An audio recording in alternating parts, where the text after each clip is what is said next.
Assalamualaikum warahmatullahi wabarakatuh. Perkenalkan, nama saya Maruhma Sita dari kelas Manajemen Keuangan B, Fakultas Ekonomi Universitas Negeri Makassar. Baik, di sini saya akan menjelaskan sedikit materi tentang sumber dana jangka panjang. Jadi, sumber dana jangka panjang adalah pendanaan untuk memenuhi kebutuhan perusahaan yang pengembaliannya dalam jangka waktu yang lama. Dan manfaat akan dirasakan dalam waktu yang lama juga, umumnya sekitar 5-10 tahun. Alasan manajemen keuangan perusahaan memerlukan pendanaan jangka panjang adalah ada dua, yaitu pertama, kebutuhan dana dalam jumlah besar yang dibutuhkan untuk investasi perusahaan.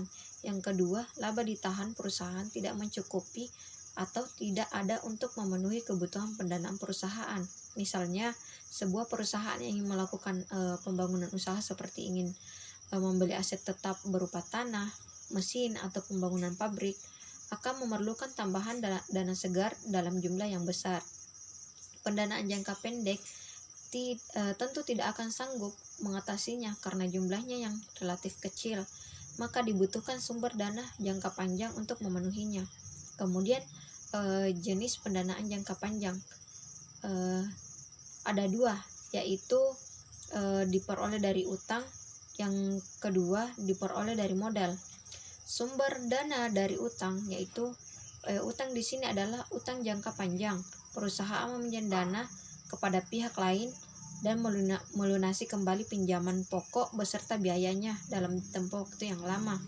Pendanaan jangka panjang dari utang contohnya itu kredit investasi, hipotek, obligasi. Yang kedua yaitu sumber dana dari modal. Pendanaan jangka panjang dari modal adalah alternatif selain pendanaan yang dibiayai dari utang. Jadi tidak akan ada bunga dalam skema pendanaan ini. Sumber dana dari modal bisa berpengaruh pada struktur modal perusahaan. Contohnya sumber dana dari modal adalah penerbitan saham.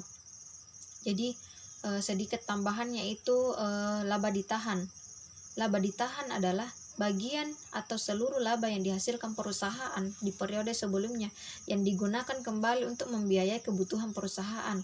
Laba ditahan dalam jumlah besar bisa digunakan untuk aktivitas investasi perusahaan dalam jangka panjang.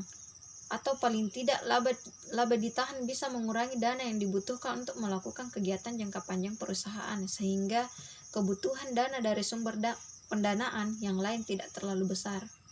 Itu sumber dana jangka menengah. Sumber dana jangka menengah yaitu sumber pendanaan perusahaan pengembaliannya berjangka waktu maksimal 5 tahun dan lebih dari 1 tahun.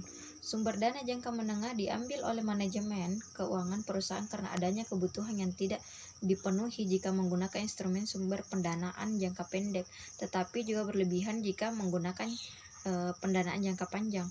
Contohnya itu sumber dana jangka panjang menengah adalah leasing, term loan, dan equipment loan. Leasing adalah alternatif pendanaan yang berbentuk sewa aset. Pemilik sewa aset akan menyewakan aset yang dimilikinya kepada pihak yang membutuhkan aset tersebut selama jangka waktu tertentu. Pendanaan leasing tidak berupa uang, namun berupa sewa aset guna. Yang kedua yaitu sumber dana jangka panjang menengah berupa kredit usaha yang umumnya memiliki tempo pengembalian di atas 1 tahun dan tidak lebih dari 5 tahun. Yang ketiga yaitu salah satu pendanaan jangka menengah yang bertujuan untuk mengadakan peralatan bagi perusahaan. Peminjam akan menanggung harga yang lebih tinggi dari harga pasar perlengkapan yang diinginkan tersebut. Equipment lot bisa difasilitasi oleh lembaga keuangan bank maupun lembaga keuangan bukan bank.